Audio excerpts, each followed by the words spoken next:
You're listening to an archived Cabral Concept podcast. After listening to this show, check out the most up-to-date podcasts available at stephencabral.com/podcasts or search directly on iTunes. And now, welcome to the Cabral Concept, where board-certified naturopath and integrative health practitioner Dr. Stephen Cabral shares how he was diagnosed at the age of 17 with a life-altering illness and given no hope for recovery. It was only after studying and traveling all over the world did he discover how to combine ancient Ayurvedic healing practices with state-of-the-art naturopathic and functional medicine to fully rebalance the body and re-energize it with life. It's time to discover how to get well, lose weight, and finally feel alive again. And now, here's your host, Dr. Stephen Cabral. I'm Stephen Cabral, and today on our House Call edition, so we're getting started. First House Call of the weekend. We're taking 3 of your questions today, 4 of your questions tomorrow, so definitely tune in then as well. And what we want to do first is we want to look at kind of a common question since juicing's been getting more popular of how much actual fruit or vegetables to use. So it's a really great question. This question came from Instagram, and I'm going to link it up in the show notes. So definitely, if you don't look at the show notes, ideally you should be. And the reason is that I'm typically giving little extra tips and different things like that in the show notes. So, and again, you can just go to stephencabral.com/podcast and you can catch up on the latest podcast, the show notes, all of these things. They're completely free. And it's just our way of kind of giving back and letting you know what we do inside our Boston practices. So this first one is on how much fruit and vegetables should I be using when I juice? And so this question is coming in from Suzy. I'm going to link it up in the show notes. We have 788 likes on this post. Very, very popular. It goes through, let's say, 2, 4, 6, 8, 9, 18 different juicing recipes for everything from depression, diabetes, asthma, arthritis, kidney stones, stress, fatigue, memory loss, indigestion, nervousness, hangover, constipation, eye-based issues, kidney detox, high blood pressure, ulcers, headaches, and the common cold. So great little quick recipes, typically only 3 to 4 ingredients per recipe. Again, juicing-wise we're talking about. But what it doesn't tell you, and it's a really good question, is how much should you use of each one? So here's the thing. You always have to start with a base. Now, what is a base? Well, base means that it's a high water-based vegetable. Okay, so with a high water-based vegetable, that's going to make up the majority of your juice. Now, how much juice should you use total? Well, between 12 and 16 ounces is plenty per juice, meaning like one juice. Let's say you have 4 juices or 5 juices for the day that you're going kind of all out for that day. You're doing a lot of juices. Okay, well, each juice really only needs to be, though, 12 to 16 ounces. So a lot of that juice is going to come from the base, probably half of it. Now, the base should be, I usually use celery. That's the base that I use because you get so many benefits from celery-based juice. One of the main benefits is natural sodium. That's good to help rebuild the digestive system and also provide energy. It's kind of like your natural Gatorade, right? It's giving you that sodium that's so important for the body. That even goes for high blood pressure as well. Okay, so let's look at it this way. Your base is going to be celery, or a lot of times it's going to be cucumber. I don't personally use cucumber. Don't love the taste. A lot of people do. It's just not my favorite. So instead, what I do is I use celery and I juice probably, I would say, about 6 stalks. So 6 long pieces of celery. Leaves, root, everything all in one. And that's what I personally do. And that's going to give me probably like 6 to 8 ounces right there of juice. And then after that, I will add maybe some carrot for a little bit of that sweetness and also the great vitamin A and benefits I can get from that. I might juice some lemon with it. So let's go from there. All right. So first we have cucumber, we have celery, or a lot of people like to use apple. I don't use apple. I choose not to, and I hardly ever give it out as a recommendation. And that's because I work with a lot of digestive-based clients, wellness clients, and they're used to having all sorts of different Crohn's, colitis, IBS, SIBO, candida overgrowth. And apple is a FODMAP food that's going to lead to increased fermentation in the gut. So I can't use it. I don't use it. And that's okay because you don't need to use it. I typically don't use any fruits in general, like very, very little, if any. So I'll use the celery, I'll use the cucumber. That's the majority. Now, after that, you're going to pick and choose what you want to use. Like you might use some beet, and beet is great as well. You'll juice 1 whole beet, all right? Not more than that. 1 beet, that's going to give you about 3 to 4 ounces of beet juice. That's plenty. That's enough because beet is very detoxifying, does a lot of work on the liver, helps with gallbladder-based issues, helps with bile based issues as well. And then after that, I'll start to add maybe some smaller things, like I'll add some leaves, maybe some spinach or some kale. Now, those leafy greens are not going to produce as much water, right? Or as much juice. And you look at them, you say, okay, well, they're flat, right? How much water could they possibly give? How much juice could they possibly give out? So when we're looking at those phytonutrients and the vitamins, we still get them, but it's not as much. So we can juice a lot of those greens and we're still not going to get as much juice from them. And the last part is then I'll typically add maybe some parsley for extra detoxification, or I will add some ginger. And I like adding ginger.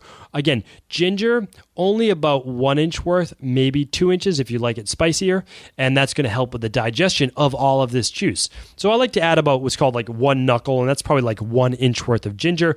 It's enough to add that spice, but not overpowering. And then if you want for a little kick, you would add cayenne pepper at the end. So afterwards, you would just stir it all together with a little cayenne pepper to give it a real immune booster, a real kick, a real vasodilator, which just means it's going to open up all your blood vessels and again, give you a lot of energy. That's up to you. One great juice recipe for right there. Again, tune into the Instagram link for a lot of other great recipes. So Suzy, hopefully that helps. Start with your water-based vegetables and then add in your smaller ones after that that are going to be just less juice-based. All right, Heather's asking, who shouldn't use probiotics? So really great question.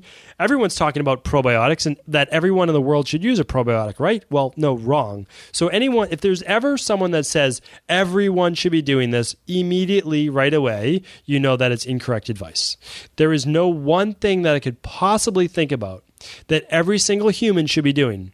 Now, again, tune in next week to the Total Wellness Tuesday show where I talk about turmeric. Like turmeric literally could be and almost should be used by everyone if you want, except there's about 3 different people who shouldn't use turmeric. So again, there is no cure-all, even though all of these items are so great for us. So probiotics. Who wouldn't want to use probiotics? Well, here's the thing. Probiotics contain so many different strains, right? You have typically the lactobacilli strains, which are mainly small intestinal based, and then you have the bifido-based strains, which are going to be more colon-based, okay?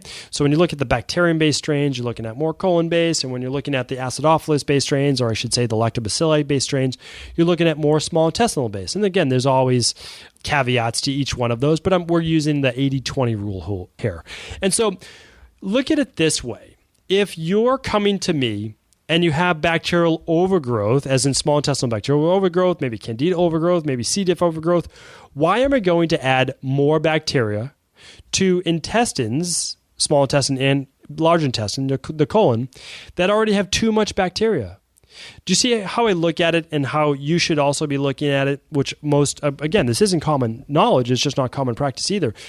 If you have too much bacterial overgrowth, don't add more bacteria to a system that's already overloaded with bacteria. It doesn't make sense. First, wipe out the bad stuff. You're going to save yourself money. I try to save my wellness clients money as well.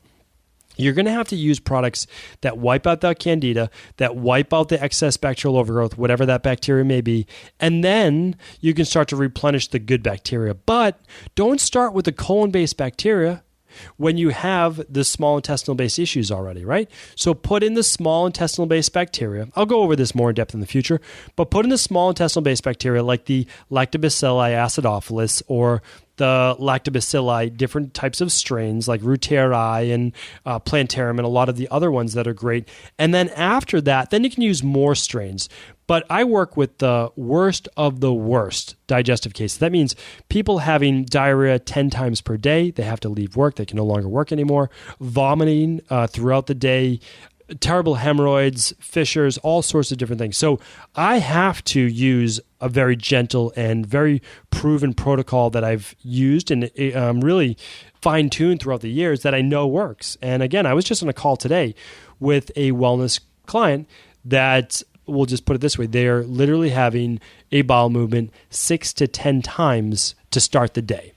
I have to give them something that's going to work quickly, and that's also then not going to exacerbate this issue as we start replenishing good bacteria. So Okay, most people are fine using a probiotic, but if you have digestive-based issues, eliminate the bad bacteria first, eliminate the yeast and fungal overgrowth first, then start to replenish the lactobacilli-based strains, and then start adding greater strains after that. Heather, hopefully that answers your question. Obviously a little bit more complex, right? But that still should give you the answer you're looking for. All right, Erin is asking her own complicated question, and she's asking, so she's been to naturopaths, she's been to conventional medicine doctors, she's been to everyone under the sun, she's eating better, she's doing all these great things, but she still has a rash on her face. Why did it get there, and how do I get rid of it? So that is the short of her longer question. She was told it was rosacea, then she was told it wasn't rosacea. Well, there's so many things that it could be. Yes, it could absolutely be part of a detox-based reaction, but it hasn't gone away. Here's what to do. No, so it could be rosacea, certainly could be, or it could be something called periorbital-based dermatitis. And what are these things caused by? Well, three main things. So one is yeast or fungal or bacterial-based overgrowth. Two, those things are then moving through the intestinal wall. So you basically have bacteria or proteins now seeping through your intestinal wall that are in your bloodstream that were never meant to be in your bloodstream. It was meant to stay in the intestines and then move out of the body, that your immune system is then reacting to, or your liver's overwhelmed, your kidneys are overwhelmed, they're seeing larger protein strands in the body, they're seeing bacteria in the body, your kidneys were never meant to filter protein in the first place, and it's being moved through the skin, which is the largest excretory organ of the body. Okay, so that's one explanation. Get rid of the yeast, get rid of the bacteria. You can do an organic acids test, Erin, which I am recommending for you. And yes, you could do a food sensitivity test. You were asking about that. But if you're going to spend your money in one place, it's going to be an organic acids test. Second, if you can, then do the food sensitivity test. Okay, so that's going to tell you if you have overgrowth or not. Then after that, you're going to eliminate the bad stuff, we'll call it that. We're going to reseal that gut wall through things like glutamine and zinc carnosine. Then we will obviously keep the good stuff coming in. Okay, so that's great. And we'll do a detox, of course. But also, the other thing you have to look at is this hormone-based? Now, you'll be able to answer this question for yourself if you have a normal 28-day or 30-day cycle, and your symptoms of the rash get worse on your face 5 to 7 days before you get your period, so day one of your menstrual cycle. If they get worse, we might be looking at something called estrogen dominance, or a higher estrogen level to progesterone level, which is caused by excess cortisol and a decrease in progesterone. Okay, typically estrogen is normal. I've looked at hundreds of labs, if not thousands of labs at this, and typically it's progesterone that's dropping out too quickly, estrogen staying normal, but that's also causing something called estrogen dominance. Again, complicated to talk about in a 3-minute answer, but all of these things have answers. I know you've seen a lot of people in the past, but just because you see a naturopath doesn't mean every naturopath works in the same way. Just because you saw an MD doesn't work, every MD works in the same way. So you'll find your answers. Those are the two roads right away to start on, digestive-based and this hormone-based. First start with the digestive-based, then work on the hormone-based. Erin, hopefully that answers your question. I do want to see you do well. I do want to see you get rid of that rash on your face. And since I work with a new person at least once a month in my practice who has rosacea or these mystery rashes, this is what we do. This is how we get results. All right, Erin, hopefully that answers your question. Thank you, everyone, for tuning in to another House Call. Love answering your questions. Keep them coming. I'll be back tomorrow. I hope to have you on that call as well. Hopefully you'll be tuning in. And as always, please do share this information with loved ones, with coworkers, with family. Family is obviously the hardest ones to convert, but do share it with them anyways. And anyone that we can convert over our team, the better, because we have more people then in our community following the same types of protocols who are going through the same exact things. And you have just more empathy, more understanding amongst other people. If you are eliminating certain foods, people aren't asking you, why are you eliminating that? Well, here's why. So everyone's kind of tuning in, and everyone's at their own stage of their own journey. So keep that in mind that, just because you're fully into it now, which is great, and I love that, doesn't mean the person who's just getting into it is ready to get as gung-ho as you. But that doesn't matter. Just kind of see where they are right now and walk them up that ladder. Again, thank you everyone for tuning in. I'll be back tomorrow. I'll see you then. Before you go, I wanted to share a personal story with you. The real reason I began to get well, finally, is because I figured out what was wrong with me. And that might seem pretty obvious, but I went from doctor to doctor for over 2 years before discovering at-home functional medicine lab testing. These are the labs that enabled me to finally figure out what was wrong with my hormones, blood sugar, electrolytes, and gut health. And once I knew what was wrong, I could then follow a proven plan in order to rebalance my body from the inside out. This is why I believe so strongly in functional medicine lab testing and why I've made it my mission to share these labs with the world. Now at equa.life, you can order an at-home lab test or lab bundle for you and your family and be able to complete it within the week. Plus, the EquaLife difference is that you're not left to try to read and figure out these labs on your own. We explain what your lab numbers mean, what they mean in the much bigger picture, and then how to go about rebalancing your body in order to heal. To see our full selection of lab tests or to set up a free lab selection call to find out what labs may be best for you, simply head on over to equa.life/labs. And do remember, we ship these all over the world. To find out more and to set up your free lab selection call, simply head on over to equa.life/labs. That's EQUI.LIFE/labs.